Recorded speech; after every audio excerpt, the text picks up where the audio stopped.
Mercedes has the fastest problem in Formula One, and two drivers, one championship. And one rule: do not hit each other.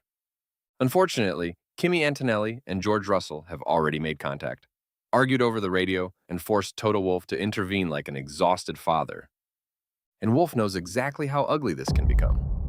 The last time this happened, Lewis Hamilton and Nico Rosberg became enemies, crashed into each other, and pushed Mercedes so close to breaking that the team considered suspending them. Now history is rebuilding the same bomb. Antonelli is the teenage championship leader. Russell is the veteran who was supposed to lead Mercedes after Hamilton left. They are still free to race. But the first serious collision could turn Formula One's fastest team into a civil war. And the terrifying part is that it may have already started. To understand why Toto Wolff looks nervous whenever two silver cars approach the same corner, we need exactly one flashback. Not a childhood, not a karting montage, one corner. Spain 2016. Nico Rosberg led Lewis Hamilton on the opening lap. Hamilton attacked, Rosberg defended, and within seconds, both Mercedes cars were buried in the gravel while Max Verstappen drove past and won his first Formula One race. Mercedes had built a car so dominant that almost nobody could beat it. So its drivers beat each other. And Spain was not an isolated disaster. Hamilton and Rosberg collided at Spa in 2014. They collided again in Austria in 2016. The friendship disappeared, the garage split in two, and every race became Mercedes versus Mercedes. The team created written rules, held meetings, and delivered warnings.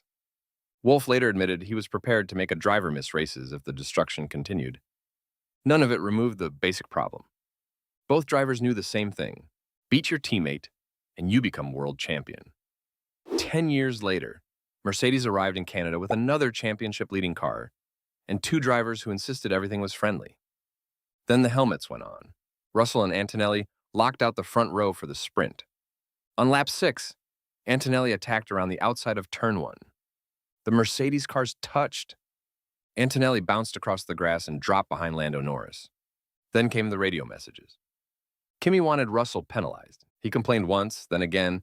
Then Toto Wolff personally appeared on the radio with the Formula One equivalent of, "I will turn this car around." Afterwards, both drivers recognized mistakes and agreed to race with respect. Problem solved. For approximately one sleep. The next day, they fought repeatedly for the Grand Prix lead while the pit wall aged several decades. Wolff called the battle just acceptable. He said 10% less fighting would have made everyone happier. Then Russell's power unit failed, removing one Mercedes from the argument and handing Antonelli his fourth consecutive victory. Kimi left Canada with the trophy. George left with a broken car. And Mercedes left with a warning. Wolff's solution sounds simple. The drivers remain free to race. They must respect each other, no contact. And if their battle begins costing Mercedes points or allowing rivals to catch them, the team will pull what Wolff called the handbrake. This is sensible and it is fair. It is also almost identical to the basic idea Mercedes tried with Hamilton and Rosberg. Let them fight, but build a fence around the destruction. The problem is that a championship fight does not happen beside the fence. It happens at 300 kilometers per hour, underbraking, with one corner remaining and both drivers believing the other one should back out. Rules are extremely powerful, right until obeying one costs somebody a world championship. George Russell cannot simply become the helpful teammate. He waited years for this moment. He spent 3 seasons beside Lewis Hamilton and became Mercedes' senior driver when Hamilton left. Instead, the teenager hired to learn from him became the championship leader. Russell has speed, experience, and one brutal measurement sitting in the other garage. In Formula One, your teammate drives almost identical machinery. There's nowhere to hide. If Russell backs out of every risky battle, he protects Mercedes while helping Antonelli take the title that Russell has spent his career chasing. Being the mature driver sounds noble. It looks considerably less noble from second place. Antonelli cannot become cautious either. His advantage was built by attacking. And when Wolff discussed the Canadian clash, he made something clear. Mercedes does not want to turn its young driver into a puppy. Kimi is leading the championship because he behaves like a racing driver, not a temporary guest protecting the furniture. But he is also 19. Every aggressive move becomes fearlessness when it works, and immaturity when it ends in carbon fiber confetti. Back out too often, and Russell smells weakness. Push half a meter too far, and Kimi becomes the teenager who threw away Mercedes' season. Mercedes could afford this tension while its car was dominant. That safety margin is disappearing. McLaren and Ferrari closed the gap before the summer break. In Hungary, Mercedes could not seriously fight them for pole. Antonelli still finished third and extended his championship advantage to 50 points over Lewis Hamilton, with Russell another 9 behind. That sounds comfortable.